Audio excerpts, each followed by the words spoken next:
met last Saturday morning. Our plan is we have vast lands here and there. I'm sure you have an idea that there's one district, one factory here and there. There are other foreigners who are interested and they are ready to invest. And once the plan is good and the financing is there, why not give the opportunity to another Ghanaian? Why would we give the opportunity to another foreigner? So we are ready to work with you. We are ready to welcome you. In our constituency and municipality, we've come up with, we have vast lands, and we've come up with this plan where we're ready to give out about hundreds of acres to those of you who would be interested. Of course, not for free, because they come they come with a cost, just so that we can help you come back home. There were times when we used to come around and seek for donations here and there to go help a hospital or to go do this. Yes, if those come in as gifts, that's fine. But for now, our priority has shifted. We want the partnership game. We would want you to partner with us. Invest in our lands.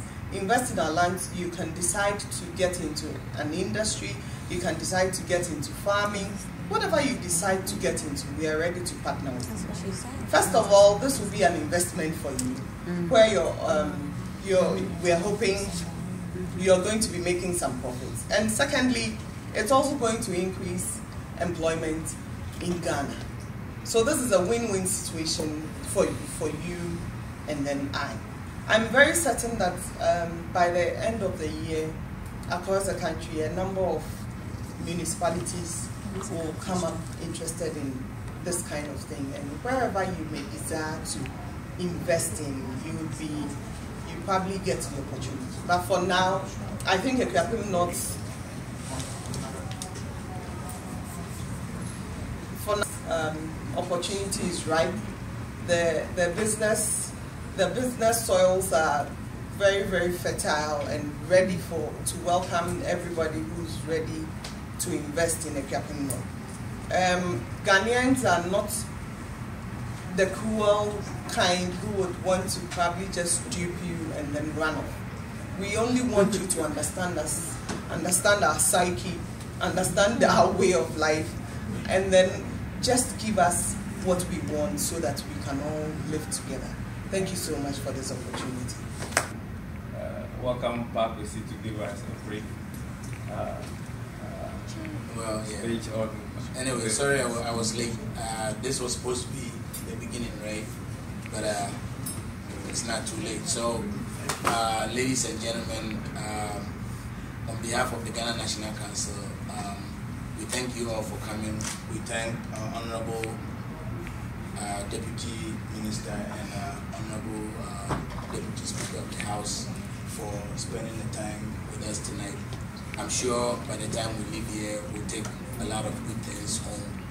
And please feel free to ask all the questions that needed to be asked. I know that the ground rules have been explained already, but it is quite, a moment for us to interact with the people we see on television every day. So let's do this, and after that, I think we will thank them especially before we all leave.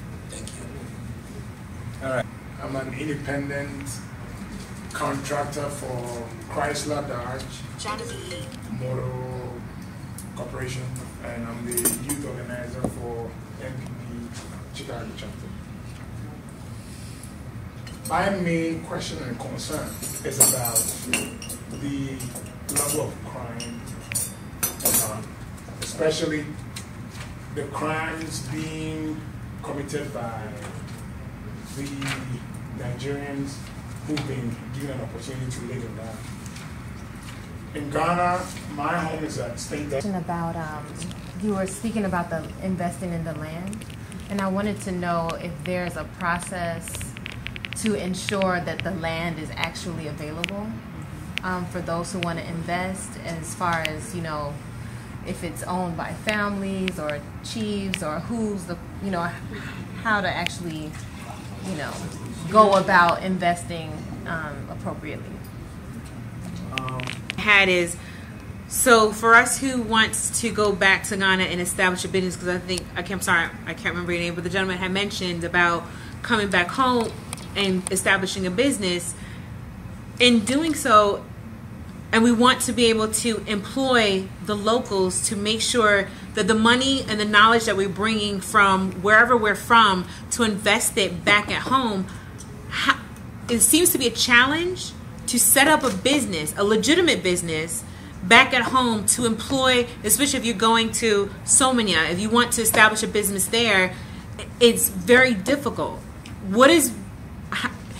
What's being done for those of us who wants to come back and establish a business so that we can have a clear path to establish a business, to make sure we're employing the locals, that we're not taking that same business and investment money to the foreigners?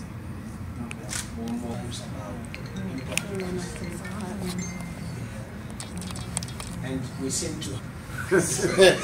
Yeah, my question to the Honorable and to the Honorable Information Minister. For those of us here, I am not an importer or an exporter, but the questions I hear because of my position in the community is that the taxation or the import duties at the ports is killing some businesses. Some people have their containers they are not able to clear, and others are not able to ship because of the import duties. Now, the more I do the investigations, the more I get confused.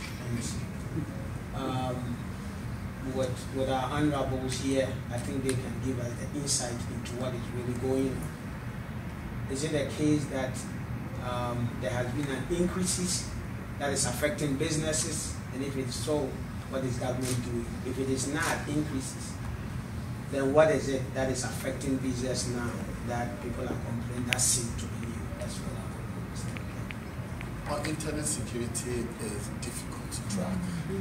It takes a long time investigation and a big team sometimes, because misrepresentation. I take your photograph and I pick her name and I use it and communicate with somebody online. If the victim makes a complaint, he will use her photograph and your name to make the complaint. But there's nobody by that name with that face. So what I've seen happen is in countries where they have been able to bust something, they set up various accounts and try to link them up. It takes time. In Ghana, some have been busted, some have been arrested, some have been prosecuted. But the link between Ghana and Nigeria is so free that they can go in and out freely. What we should probably do, all of us, is stop aiding them to take Ghanaian birth certificates and Ghanaian passports. In England, there are many Nigerians carrying Ghanaian passports with birth certificates provided by Ghanaians, which they use to go and take Ghanaian passports. But it is a crime that we must live. The challenge also is that you cannot just go and arrest him that I suspect that you're a fraudster. It's not only Nigerians. There are a few young Ghanaians also involved, and they are being arrested, but it is not as a lot because the police changed their tactics. They decided to respond to them very brutally, and it has made them, whether they have stopped or they have moved elsewhere or they have suspended a little. We have achieved some calm. I had a message this morning that there was a robber in my house this morning. Fortunately, he was arrested before he could enter the house. He was in a compound. You can't help it. Some people will try or attempt to rob you, but security people are desperately trying to respond. As for the fraudsters, we should provide also information to national security people so they can do some profiling. Yes, they'll do profiling and try to monitor them, see if they can have some information. Almost everything. But just as you said, cybercrime it's everywhere. It's not only in Ghana. It's not only in Nigeria. It's everywhere. In fact, last year, I think the biggest ransom was about $500 million or something. It happened. I'm sorry if I don't get the figure right, but the biggest ransom was somewhere in either Romania, one of those 16 European countries. It's not a Ghanaian problem. It's a global problem now. I understand what your concerns are, that it's affecting the image of is what we in the Akuapem North, what we have discussed. It's not everywhere in Ghana. And maybe if it will be everywhere in Ghana, at least not for now. But what I'm speaking with authority on now is within the Akuapem North. So that is what we can speak for. For our place, we have vast lands that were, I don't know whether to call it seized by the states. They were state farms. They were taken for various reasons. And we have lots of lands that we can help you industrialize or farm or establish whatever kind of business that you would need to. Once you make up your mind to, or you decide to get into any kind of business and you are interested in investing in Akuapem North, your first point of call should be the Municipal Assembly Office. So once you get there, you speak to there are call centers, there's a reception, they all know how this is supposed to work. You eventually get to meet and then speak to the Municipal Chief Executive, and then he will give you all the documentation that there is to it. There's absolutely nothing like litigation on this, and this is nothing fraudulent. It is we, together with him, and that we've taken this decision to help bring our Ghanaians back home. That's the full purpose of it, to help bring our Ghanaians back home so they can make some profits, as well as also help us employ some of our unemployed people in Akuapem North. So this is a partnership. I hope I'm there? Yes. Or, oh, okay. We are ready to use. Okay. Everything exists there. But what is the, and then we're partnering to invest in what exists there or to create more other things? We are still taking the data now. So let's just say you are a Kiamansa and you are interested in probably 2 acres for probably tomato farming. And then another Yaomenu is interested in 3 acres for same tomato farming. We would like to put you together just so that we can be able to find the kind of amenities and the security that you need as a cluster. I hope you understand. And then in case there are other people who may be interested in industrialization or any other factory, whatever it is, we would like to put them together as well. I hope you understand me. Yes. Thank you. Generally, land is available in Ghana. If you don't want to be around a crowd, a large tract of land, Brahafo, the northern part of the Ashanti region, western region, large tract of land. If you do commercial farming, I encourage you to do the northern part of the Ashanti region from Udra. Everybody's selling their constituency. I see. For construction purposes. The Lands Commission has tried several times. There are too many dishonest people operating around them, so you are not likely to get defrauded. But beyond that, when it comes to registration of companies, if you use the appropriate person, what I find is that over here, whatever you need to use a lawyer to do, you will do that. Again, people will persuade you that you don't need a lawyer. Oh, we can do it for you. But if you're setting up a business here in Ghana, you probably find a business administration person, you find an accountant, you find a lawyer, because they know where to go and what route to apply. But people discourage you from using the professionals who are available and willing and ready to do the things for you. There are people, they'll ask you, oh, go to the agents, go to the registrar generals. You go there, and there are people called Goro boys. You're practically much less educated about what you want to study.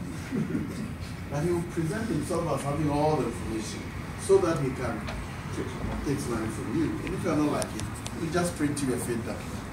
So beyond that, I can't see where the challenges are.